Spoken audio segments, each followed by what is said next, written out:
Hey y'all! Today we're making a well-known French pastry, madeleines. So let's get started.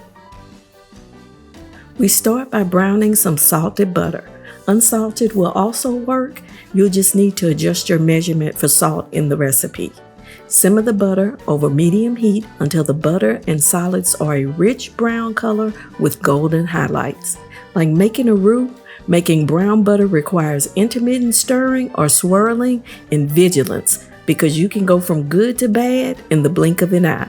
For a small quantity of butter, it usually takes around 20 minutes to get a rich, nutty brown butter with a wonderful aroma. Once the butter is brown, set aside to cool, then place in a mold or small bowl lined with plastic wrap to harden for use in making the madeleines. To a large mixing bowl, we add some granulated cane sugar, a bit of light brown sugar, some salt, baking powder, and our brown butter that we cut into small pieces and allow to soften enough for creaming. Using our handheld mixer on low speed, start to incorporate our dry ingredients with the butter until we have most of the butter broken down into the sugar mixture.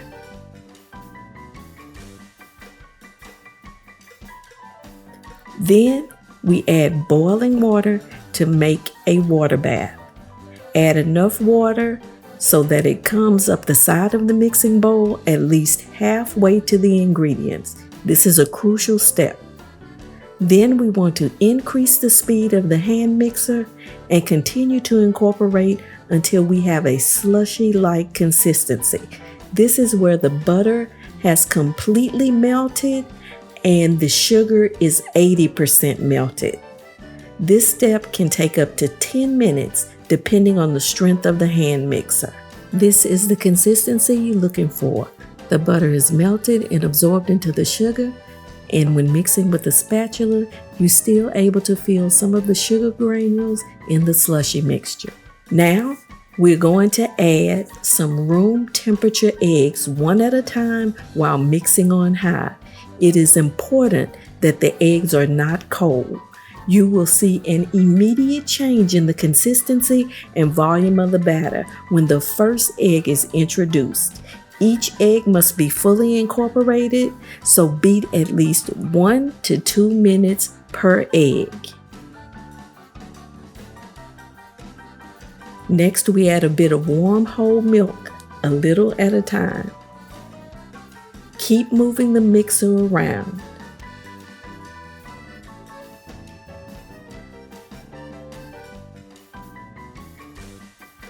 Next is vanilla extract,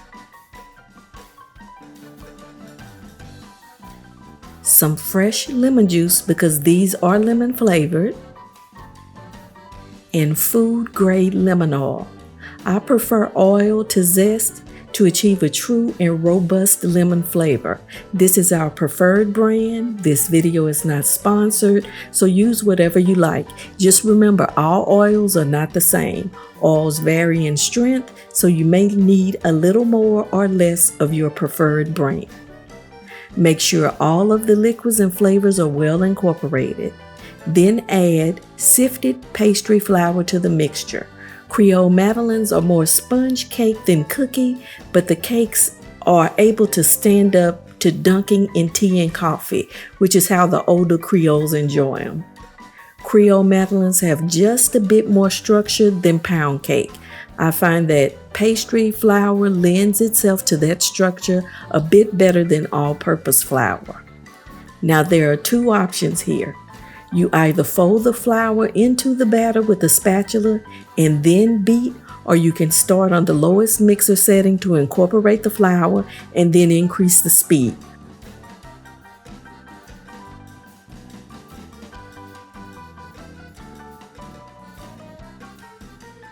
We're going to beat this batter until it is thick enough that you can write with the batter and know what it is. I'm writing zeros, S's, 8's, and C's.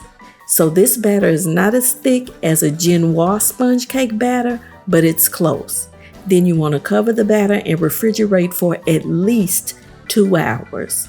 Refrigeration is a non-negotiable step for this recipe, but I assure you, if you follow the steps, it's no fail.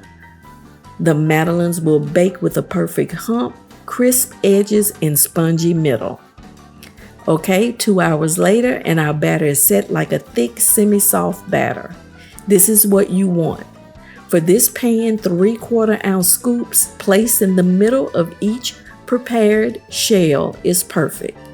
See the consistency of the batter? This is a perfect batter. If you're baking in batches, any unused batter must be covered and returned to the refrigerator until ready to use.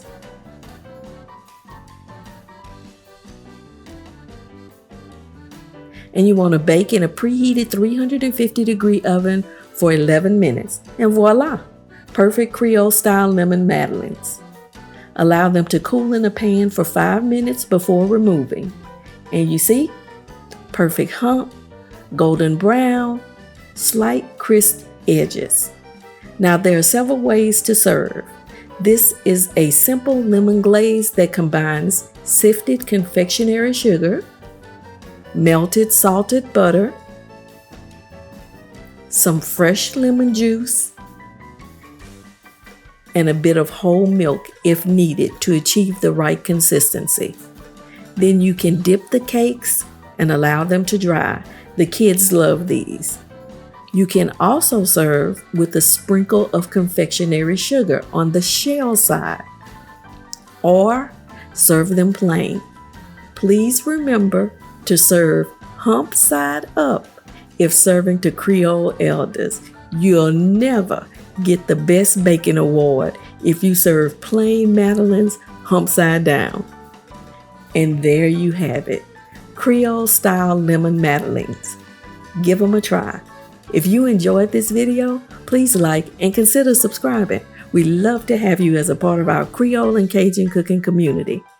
And remember, when you mix a little bit of Creole with a little bit of Cajun, that's good eating.